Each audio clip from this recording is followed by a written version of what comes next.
অনেকের কাছেই শুনেছি তাদের ফোন থেকে নাকি পুরাতন ফটো ভিডিও অটোমেটিক্যালি ডিলিট হয়ে যায়। তো এই সমস্যাটি আপনারা কিভাবে সমাধান করবেন চলুন এই ভিডিওতে আপনাদের দেখিয়ে দিচ্ছি। তো ভিডিওটি শুরু করার আগে একটি রিকোয়েস্ট থাকবে, আপনি যদি এই চ্যানেলের নতুন দর্শক হয়ে থাকেন তাহলে চ্যানেলটি অবশ্যই সাবস্ক্রাইব করে দিবেন। তো যদি আপনার ফোন থেকে পুরাতন ফটো ভিডিও অটোমেটিক ডিলিট হয়ে যায় তাহলে আপনি আপনার ফোন থেকে সেটিংস অপশনে চলে যাবেন, তারপর স্ক্রল করে একদম নিচে চলে যাবেন, তারপর এখান থেকে গুগল অপশনটিতে ক্লিক করবেন, তারপর এখান থেকে ম্যানেজ ইওর গুগল অ্যাকাউন্ট এটাতে ক্লিক করবেন, তারপর এখান থেকে চলে যাবেন ডাটা অ্যান্ড প্রাইভেসি অপশনে, তারপর স্ক্রল করে একটু নিচে গিয়ে ওয়েব অ্যান্ড অ্যাক্টিভিটি এটাতে ক্লিক করবেন,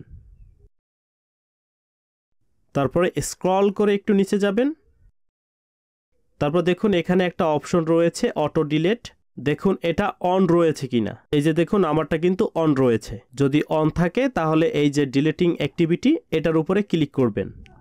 এই যে দেখুন এখানেই কিন্তু আমরা ভুল করে রেখেছি, এখানে আমরা auto delete activity older than এই যে দেখুন 3 মান্থ সিলেক্ট করে রেখেছি, অর্থাৎ এই 3 মান্থ সিলেক্ট করা থাকলে আপনার ফোনের ফটো বা ভিডিও 3 মাস পুরাতন হলেই কিন্তু অটোমেটিক ডিলিট হয়ে যেত। দেখুন নিচে কিন্তু আরও দুটি অপশন রয়েছে 18 মান্থস এবং 36 মান্থস, অর্থাৎ এইগুলোও যদি আপনি সিলেক্ট করে রাখেন, যে মান্থ সিলেক্ট করে রাখবেন আপনার ফোনের ফটো বা ভিডিও সেই কয় মান্থ পুরাতন হলে অটোমেটিক ডিলিট হয়ে যাবে। তো আপনারা এগুলো একটাও সিলেক্ট করবেন না, আপনারা এই যে নিচের যে অপশনটা রয়েছে ডোন্ট অটো ডিলিট অ্যাক্টিভিটি এটা সিলেক্ট করে দিবেন, তারপরে নেক্সট করে দিবেন, এরপরে কনফার্ম করে দিলে আপনাদের ফোন থেকে আর অটোমেটিক ফটো বা ভিডিও ডিলিট হয়ে যাবে না।